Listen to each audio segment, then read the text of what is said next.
अजीजा Neyman, आपको आपके भाई आदिल राजा का सलाम पहुंचे। मैं आपको खुश आमदीद कहता हूं। सोल्जर स्पीक्स के ऊपर आज 9 जनवरी 2026 है और चाचू की तबीयत मेरे बहुत खराब है। मेरे जो विस्की वाले चाचू हैं वो बहुत ज्यादा परेशान हैं क्योंकि उनको लगता है कि मेरे वीलॉग देखने के लिए मिल रहे हैं और मुझे कहा जा रहा है कि आपके ऊपर अगला हमला 2 दिन बाद भी आ सकता है।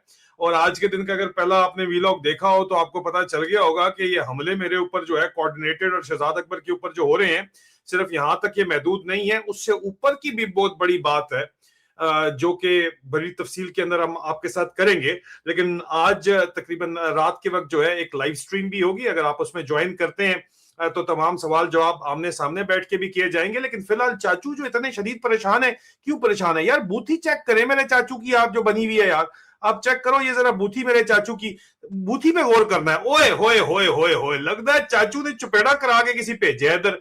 चाचू बहुत परेशान है, शदीद नजर आ रहा परेशान है चाचू। ये चाचू की आप शक्ल से पता चलेगा।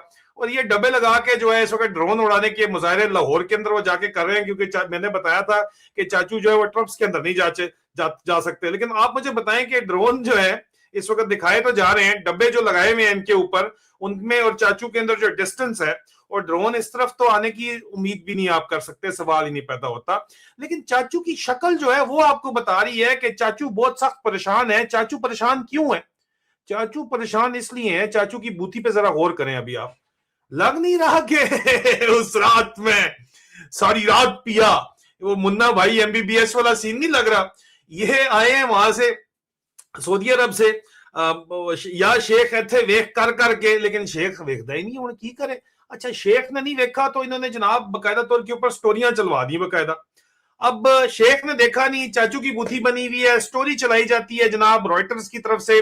रॉयटर्स स्टोरी चलाता है, exclusive, Pakistan Saudia in talks on JF-17 jets for loans deal. Sources से अरीबा शाहिद और साद सईद साहब फरमा रहे हैं। यार आप, मुझे समझ नहीं आई। मैंने लिखा कि मेरी जाती राय के मुताबिक क्या रॉयटर्स जो है वो पीआर एजेंसी है? और खैर लिखारियों के नाम से पता चल रहा है कि वो कहां पे बैठ के ये लिख रहे हैं कि जनाब बात हो रही है कि शायद ये काम हो जाएगा। और ये सिर्फ जो है रॉयटर्स से स्टोरी नहीं छपवाई गई, साथ ही हमारे अजीज मोहतरम हमारे प्यारे हामिद मीर साहब जो हैं, इनकलाबी हमारे जो है वो जर्नलिस्ट, कभी कभी इनकलाबी होते हैं, कभी कभी जो है वो सरकारी हो जाते हैं, लेकिन बहरहाल बात अपनी फिर भी कर जाते हैं। हामिद मीर साहब ने कहा कि जी इस्लामाबाद कह रहा है कि एयरक्राफ्ट आर्डर इतना ज्यादा आ गया, इतना ज्यादा आ रहा है इंडिया के साथ हमारी जंग के बाद कि IMF के ऊपर हमारा जो है वो इन्हिसार खत्म हो जाएगा। ओए होए होए होए होए होए होए होए होए, यार कसम से कोई अखीर सीन नहीं हो गया?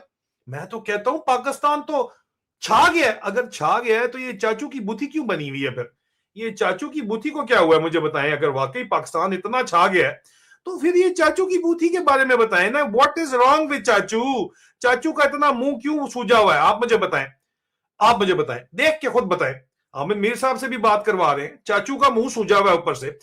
अच्छा, सिर्फ ये बात नहीं है, साथ ही साथ पूरा एक मैसिव बकायदा तौर के ऊपर बड़े रीजनेबल नाम, बड़े मोहतरम नाम है जनाब हमारे फरूख सलीम साहब, उन्होंने भी लिखा।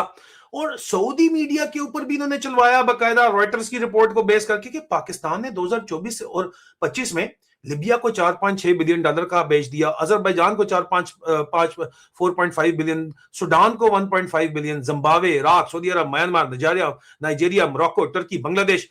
कहते हैं जनाब 10 to 12 बिलियन डॉलर का जो है वो असला बेच दिया। सर को हाँ, खुदा का वास्ता है यार, मतलब वो MOUs है। पहली तो बात MOUs है, एक्चुअल जहाज तो पाकिस्तान की अपनी बनाने की कैपेसिटी पर ईयर 25 से ज्यादा है ही नहीं। और पाकिस्तान की अपनी इंटरनल जो इस वक्त रिक्वायरमेंट है वो ही नहीं पाकिस्तान मीट कर सकता। क्या बातें कर रहे हो आप लोग यार? I am sure Farrukh Salim साहब को या तो इन्हें इग्नोर किया या उनको ये फीड किया गया, जिस तरह हामिद मीर साहब को ये फीड किया गया। हर तरफ कहा जा रहा है कि पाकिस्तान तो छा गया, 10 से 12 बिलियन डॉलर का जो है उन्होंने बेच दिया असला। ओ भाई, ये 10 से 12 बिलियन डॉलर 25 आप तैयारे बना सकते हो, आप बनाने आज बैठो ना तो 20 साल बाद बना पाओगे इतना जो आपने बेच दिया है। बेच दो, बेच दिया। MOU आपके हुए हैं, कोई भी डिलीवरी आपने नहीं की इस वक्त। आप क्या बात कर रहे हैं? बट इसके अलावा ये एक मैसिव प्रोपेगेंडा कैंपेन बड़े मुनज्जम तरीके से चलाई जा रही है, जिसको एड्रेस करना बहुत जरूरी है और हम एड्रेस करते हैं, इसलिए चाचू की ये बूथी बनी हुई है। अब मैं आपको फैक्ट्स एंड फिगर बताऊंगा क्योंकि मुझे बड़ा मजा आता है, क्योंकि चाचू मेरे वीलॉग देखता है, चाचू भी देखते हैं और चाचू की टीम भी देखती है, उनको दिखाती है, एक्सट्रैक्ट निकालती है। आजकल चाचू का मूड बड़ा खराब है, लेकिन लगता है कोई अंदर से फिर भी पहुंचा देता है। देखिए, बहुत ही अहम ये बात है, इस वक्त हर तरफ चल रहा है कि जनाब आप अब सीरियस बात कर लेते हैं। मेरे ख्याल के अंदर काफी मैंने जो है वो शुगल मेला इसके ऊपर कर दिया, अब जरा मैंने ऐनक लगा ली है तो मैं जरा सीरियस बात करता हूं, ठीक है। फैक्ट्स एंड फिगर के ऊपर बात करते हैं। चाचू की शक्ल साथ लेकिन मैं लाजमी रखूंगा। चाचू से मोहब्बत बहुत है, पाकिस्तानी कौम को इतनी मोहब्बत है कि सुबह शाम बददुआएं देती है, इनको यजीद बोलती है। और इनकी बूथी अगर आप चेक करें तो आपको अंदाजा हो रहा है यार, मतलब आप मुझे बताएं, ये जो काले काले हल्के हैं आंखों के गिर्द है जी, ये कैसे आ जाते हैं? ऐसे ही आ जाते हैं आपके ख्याल के अंदर? मेरा चेहरा जरा शायद बहुत ज्यादा आपको बड़ा नजर आ रहा है, इस वजह से चाचू का चेहरा इतना नहीं। अभी देखें जरा, चेक करें, ये जो रातों की नींदें हराम हुई हुई नजर आ रही हैं मुंह के ऊपर हराम तरीके से, आप मुझे बताएं ना, तो और भी बहुत कुछ हराम है। ये जो खा और पी रहे हैं उसका भी चाचू का जो है उसका असर तो मौजूद है। लेकिन अब ऑन अ सीरियस नोट, ये जो हरकतें कर रहे हैं जनाब, ये मैसिव कि जी हमने JF-17 की डील 10 से 12 बिलियन डॉलर कर दी है, ठीक है। खबरें चला रहे हैं कि जनाब पाकिस्तान JF-17 बेचकर अपने जो है वो कर्जे उतार देगा। ये नया नैरेटिव चल रहा है और कुछ नहीं चल रहा। या शेख थे वेख भी नहीं चल रहा। आप देख लें, कल इनको लिफ्ट कहीं से नहीं मिल रही, तो ये नया ड्रामा इन्होंने शुरू किया हुआ है, ठीक है। सोशल मीडिया के ऊपर आप देखो कि शोर है, जर्नलिस्ट कह रहे हैं KSA को JF-17 बेचकर IMF के ने जो है वो $2 अरब के लोन खत्म हो जाएंगे।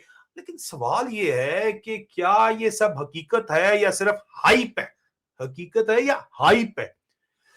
अब हम जज्बात नहीं, फैक्ट्स के ऊपर बात करते हैं। काफी शुगल मिला हो गया, ठीक है। मैं सिर्फ दरमियान में आऊंगा, फिक्र ना करें, राह मुझसे जाता नहीं है। JF-17 असल में किसका है, इस पे बात कर लें। वो थंडर थंडर थंडर, वो थंडर बर्ड कमिंग, ये थंडर बर्ड जो है किसका? ये JF-17, ये जो आप बेचने के लिए यहाँ पे ऑलरेडी बैठे हुए, रॉयटर्स की रिपोर्ट सामने रखते हैं ना, रॉयटर्स को जो PR एजेंसी बनाया जा रहा है इन की तरफ से, तो इसके ऊपर बात करते हैं। देखिए कि सबसे पहली बात ये है कि JF-17 है क्या, ये आप चेक कर लें, ठीक है।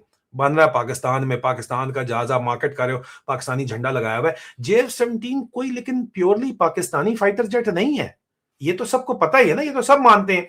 ये एक साइनो पाक, मतलब चाइना और पाकिस्तान का प्रोजेक्ट है, ठीक है। और टेक्नोलॉजी का मुकम्मल कंट्रोल चाइना के पास है। आप बात करें जी, भारत के बाद बड़े ऑर्डर आ रहे हैं तो ऑर्डर चाइना को जा रहे हैं। इसका एयर फ्रेम का डिजाइन जो है, अब ये सारे फैक्ट्स हैं, चाइना का है। JF-17 का एयर फ्रेम का डिजाइन चाइना का है। इसका इंजन जो है RD-93 वो रशिया का है। इसके अंदर जितने एवियोनिक्स लग रहे हैं, रडार लग रहे हैं, जितने वेपन है वो चाइनीज और रशियन है। और एक्सपोर्ट क्लियरेंस इसकी बीजिंग से होती है। भाई तुम किधर बेच रहे हो चाचा? तो जिधर से एक्सपोर्ट क्लियरेंस है वहीं से मिलेगा। पाकिस्तान का रोल सिर्फ और सिर्फ इसकी असेंबली है, असेंबली कर देते हैं वो इसकी PF कामरा के अंदर। यानी पाकिस्तान मैन्युफैक्चरर नहीं है, मैन्युफैक्चरर नहीं है, पाकिस्तान असेंबलर और ऑपरेटर है, बिल्कुल, इसमें कोई शक नहीं है। अब एक्सपोर्ट रजीम के ऊपर अगर आप बात करते हैं तो पाकिस्तान तो अकेला ये फैसला ही नहीं कर सकता कि ये जनाब हम ये बेच देंगे। हाँ, एक सेल्समैन और मार्केटिंग टीम का काम जो है वो ये लोग जाके करते जरूर है, उसमें इनका कमीशन जरूर होता है। लेकिन ये बहुत इंपॉर्टेंट पॉइंट है जो मीडिया बड़े आराम से इग्नोर कर रहा है कि जनाब इंजन रशिया का, रडार चाइना का, मिसाइल चाइना और रशिया के। इसका मतलब है कि पाकिस्तान खुद से डिसाइड कर ही नहीं सकता कि उसने किसको कितना बेचना है। भाई क्या बात कर रहे हो आप? और रशिया पे इन्फ्लुएंस जो है वो इंडिया का अपना इन्फ्लुएंस है। पाकिस्तान खुद से प्राइस भी सेट नहीं कर सकता, पाकिस्तान टेक्नोलॉजी ट्रांसफर नहीं कर सकता। हर एक्सपोर्ट डील चाइना से अप्रूव होनी है, रशिया से अप्रूव होनी है, और वेपन एक्सपोर्ट लाइसेंसेस मॉस्को से, इंजन के लाइसेंस मॉस्को और बीजिंग से आने, ठीक है जी। ठीक है, आप सिर्फ प्योरली भी अगर बीजिंग का करते हैं, नया उनका इंजन आया हुआ है वो भी लगाते हैं, तो तब भी बीजिंग से ही क्लियरेंस आएगी। तो इसलिए ये कहना कि पाकिस्तान ने सऊदी अरब को JF-17 या नाइजीरिया को या अजरबैजान को या लिबिया को या बांग्लादेश को बेचनी है, ये टेक्निकली अधूरी और गलत बात है। जज्बात में नहीं, सही बात कर रहे हैं। अब पैसे की बात के ऊपर आते हैं, जो कह रहे हैं कि हम सारे कर्जे उतार देंगे IMF के, ठीक है। और दरमियान में बात ध्यान में रखें कि आप JF-17 25 से ज्यादा बना ही नहीं सकते, और आपकी अपनी जो कैपेसिटी है इस वक्त, आपकी जो अपनी रिक्वायरमेंट है वो ही मीट नहीं कर सकती है आपकी मैन्युफैक्चरिंग कैपेबिलिटी इस वक्त, ये बात ध्यान में रखिएगा, ठीक है। और आपने उसको भी मीट करना है और आपने उनको भी देना है जाके, अगर बाहर भी बेचने हैं तो ये तो भाई आप 30-40 साल बाद, आसम मेरे चाचू जो है, चाचू इसकी तो जिंदा भी नहीं होना उस वक्त, ये लिखवा के लाए हैं कि यहां बैठे रहेंगे। लेकिन बहरहाल ये जो बात करें ना, देखिए सवाल असल तो ये ना कि पैसे की बात करें, पल्ले नहीं तेला ते कर दी मेला मेला, ठीक है। पैसा कितना मिलता है आप देखो, मान लेते हैं, चलो ठीक है, मान लिया एक JF-17 की कॉस्ट जो है वो 25 to 30 मिलियन तकरीबन जो है वो डॉलर के करीब है। ओके ठीक है, मानते हैं जनाब इतना है इसके करीब, ठीक है। अब इस सिचुएशन के अंदर, ठीक है जी, तो अब हिसाब किताब कर लेते हैं ना, तो पाकिस्तान का एक्चुअल प्रॉफिट मार्जिन कितना है इसके अंदर? भाई इंजन, एयरफ्रेम, एवियोनिक्स, रडार, सब कुछ तो बाहर से आ रहा है, आपने तो सिर्फ मजदूरी लेनी है। मजदूरी तो मजदूरी होती है, असल तो स्पेयर पार्ट और असल तो पार्ट्स की कीमत होती है, क्योंकि टेक्नोलॉजी पाकिस्तान की नहीं है। इंजन, रडार, वेपन इंपोर्ट जो है वो सारे का सारा बाहर से आना है, चाइना से, रशिया से आना है, ठीक है। रॉयल्टीज और पेमेंट चाइना और रशिया को जाती हैं। मतलब अगर रियलिस्टिकली बात की जाए तो पाकिस्तान मजदूरी लेगा सिर्फ, चाचू की इसलिए बूथी बनी हुई है। मेंटेनेंस कॉन्ट्रैक्ट्स पाकिस्तान को मिल सकते हैं, बिल्कुल ठीक है। ट्रेनिंग पैकेजेस भी पाकिस्तान को मिल सकते हैं, ठीक है, बिल्कुल। ये सब मिलाकर भी अगर आप कहते हो कि सऊदी अरब से $2 बिलियन का सऊदी लोन चलो क्लियर हो जाएगा, तो ये डिफेंस इकोनॉमिक्स जो होती है उसका बेसिक रूल है कि असेंबली कंट्री कभी प्राइमरी फाइनेंशियल बेनिफिशियरी नहीं होती। मुझे नहीं पता फरक सलीम साहब क्या बात कर रहे हैं, मुझे तो समझ नहीं आई। और वैसे भी वो एमओयूज हैं, कॉन्ट्रैक्ट्स तो भी है ही नहीं, और अभी तो बात हो रही है। रॉयटर्स की एक खबर चला दी गई और हाइप जनाब, हाइप जर्नलिज्म की जा रही है इस वक्त। रॉयटर्स ने क्या कहा है? रॉयटर्स ने यह रिपोर्ट किया कि पाकिस्तान और केएसए के दरमियान नेगोशिएशंस चल रही हैं, मामलात चल रहे हैं। पॉसिबल है, मुमकिन है कि $2 बिलियन लोन एडजस्टमेंट के ऊपर बात हो जाए। जी वाह, इस तरह आप छुपवाते हैं खबरें फिर कहते हैं, लेकिन कोई फाइनलाइज डील नहीं है ये, पहली बात। और कोई कॉन्ट्रैक्ट साइन नहीं हुआ और कोई चाइनीज अप्रूवल नहीं है। और अगर हो भी जाता है तो पाकिस्तान का फिर भी जो है वो काम कुछ नहीं होने वाला, मजदूरी सिर्फ मिलनी है।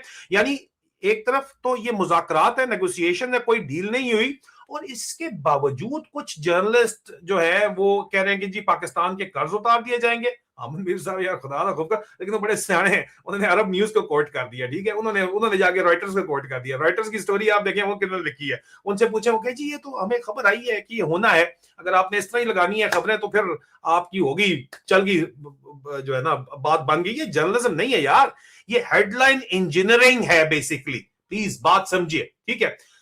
असल बेनिफिटर इन तमाम डील्स का, जिसको बहुत हाइप अप किया जा रहा है, अगर JF-17 एक्सपोर्ट होता है तो चाइना की टेक्नोलॉजी और उनके वेपन्स का फायदा होता है, वो बिकते हैं। रशिया के इंजन्स और उनका एमुनिशन का फायदा होता है, वो बिकते हैं। पाकिस्तान को सिर्फ बहुत ही मतलब डॉलर के ऊपर पेनी मिलती है।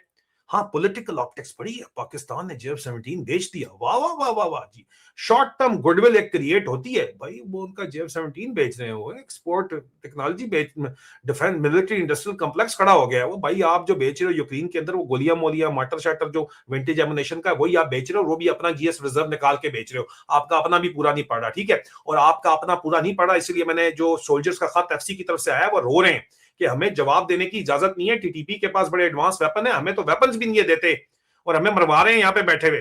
क्यों आपने सारा बेच दिया जाके यूक्रेन के अंदर? आपके पास बचा ही कुछ नहीं है। पाकिस्तान सिर्फ और सिर्फ यहाँ पे इस मामले के अंदर सेल्समैन कर रहा है और मार्केटिंग कर रहा है, ओनर नहीं है।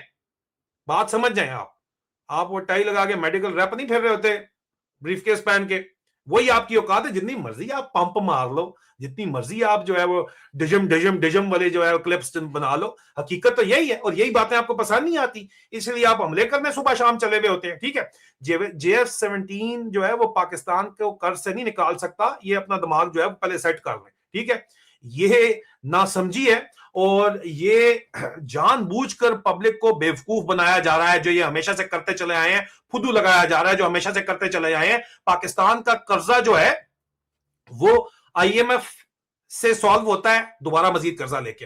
एक्सपोर्ट अगर डाइवर्सिफिकेशन आप करेंगे, सियासी इस्तेकाम लेके आएंगे और इमरान खान को लेके आएंगे, तब माशी इस्तेकाम आएगा, क्योंकि सियासी इस्तेकाम सिर्फ तब आ सकता है, इंडस्ट्रियल पॉलिसी के ऊपर बेस भी तब करता है, इन्वेस्टमेंट तब आएगी कि जनाब ये आप जो फुदू फिक्स कर रहे हैं इमरान खान को लाए बगैर, पॉलिटिकल स्टेबिलिटी लाए बगैर आपका कोई काम नहीं हो सकता। एक फाइटर जेट डील से ये आपके कर्जे नहीं उतर सकते। JF-17 बिल्कुल एक रिस्पेक्टेबल प्लेटफॉर्म है, in all fairness it's a very good platform, लेकिन इसे इकोनॉमिक सेवियर बनाना ग्राउंड रियलिटी के खिलाफ है।